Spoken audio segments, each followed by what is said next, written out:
Ngayon pong naman ang balita, Sunday mga kapuso, na-miss ko to. Matagal-tagal. Ano ba? Akala ko nagtuturo na ito sa Harvard eh. College of Law. Law School. Si Dean Amado Valdez, dati rin ho siyang Dean ng UA College of Law at constitutional law expert. Kausapin nga natin, Dean, kumusta ka na? Magandang umaga sa iyo, Dean Amado Valdez, sir. Good morning po. Magandang umaga sa iyo, Sir Ori. Naku, ikaw talaga. Din, alam mo, na-miss kita.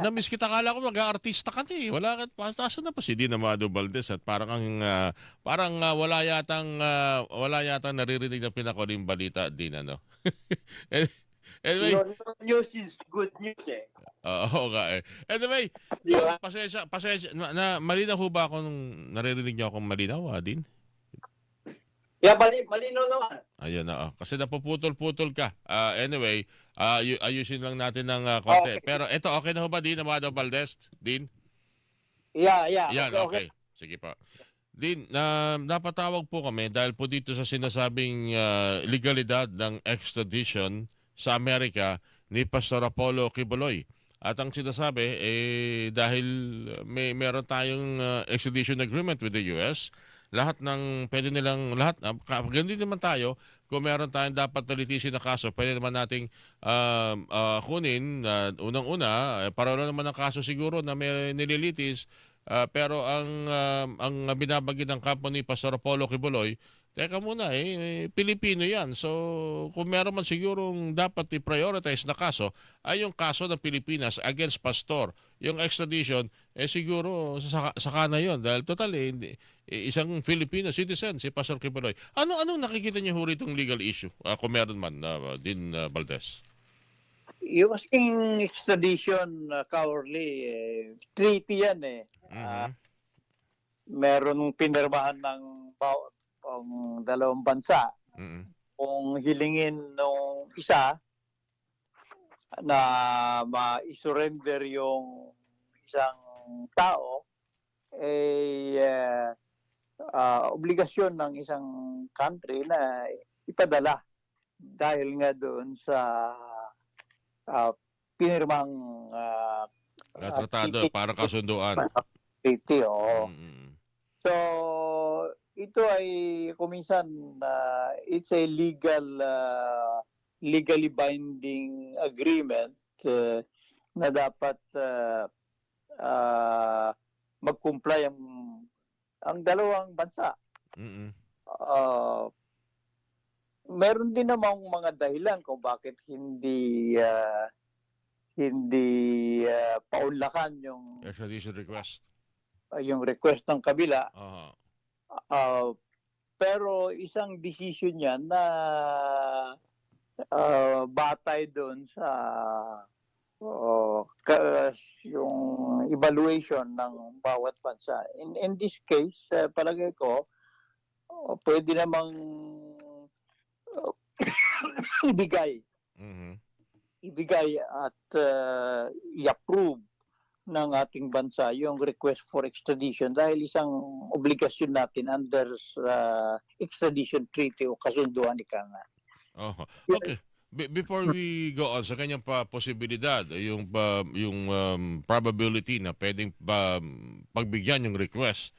Meron bang nakapaloob? Would you know kung sa ganitong uri ng mga treaty dapat isang Pilipino yan, Filipino citizen at may kaso dito, dito muna, and after this, saka na kayo. May mga ganun bang dapat tayong i-consider sa ganitong uri ng mga extradition treaty, Din? Well, babalik din naman yung position na yun. Mhm.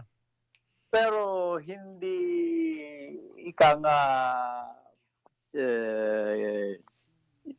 ultimate reason yan. Oo.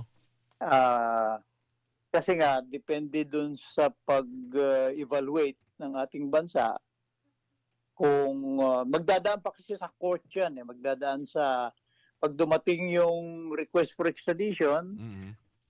i-evaluate ng Department of Foreign Affairs yan. Tapos, kung merong dahilan para paunlakan yung request na yon, ipapasa ng DFA, Foreign Affairs sa DOJ. sa DOJ Oo. o court. Mm. At yun ang magpapasya. Hindi political decision yan, kundi magiging legal decision. Alright. Buti binanggit niyo yan, it's a legal decision. Baka kasi pag ang mangyari, pagbigyan yung request kung sakasakaling dumating na rito, dahil binabanggit nyo kayo na, laging andudun yan yung, andudun yung depende yan kung papaano ang pag-uusap at ang desisyon ng ating pamahalaan. Tama po ba din? So depende yan kung paano i-appreciate, paano yan dadalhin, yung desisyon ng gobyerno. Sa isang simpleng mamamayan, paano naman kaya natin uunawaan ito na sabi nyo nga, it's a legal issue. Hindi siya political. Kasi nangyayari, baka bukas makalawa, ang maririnig natin, isa na namang Pilipino ang pinagkanulo ng pamahalang ito sa Amerika. Baka gano'n ang mangyari. Paano ba natin dapat i-treat itong gantong mga uri ng usapin na din? Mayroon kasi proseso yan, Kaorly, at ang proseso niya, gaya ng sinabi ko, Mhm. hindi isang ahensya ng ating pamahalaan lang ang nag-decide, kundi may mga steps yan, gaya nga ng preliminary pag-aaral ng foreign affairs, meron bang batayan yan, Mhm. papasa niya sa judicial system natin, gaya ng DOJ. At ang DOJ naman, ipapasa naman niya dyan sa court at titignan nila kung may basis yung extradition process. Mhm. Kaya walang politika yan dahil makalusot ka sa makalusot sa foreign affairs, kung hindi ka makalusot doon sa DOJ o sa court, Mhm. madadala pa rin yung extradition na yan, na ma-approve pa rin yung extradition na yan. Oo. Kung sakasakali ba na hilingin na yan ay ma-extradite at mapagbigyan, paano raw yung mga kaso niya rito? Baka ang focus kasi ng Estados Unidos ay dahil sa human, although pareho rin naman, may ganun din naman mga kaso rito, pero paano yung mga kaso dito na maaaring hindi talakayin sa hukuman sa ibang bansa o sa kasong ito sa Amerika? Alam mo, si function of time na yan early. Oo. Dahil kung halimbawa, madala siya sa States,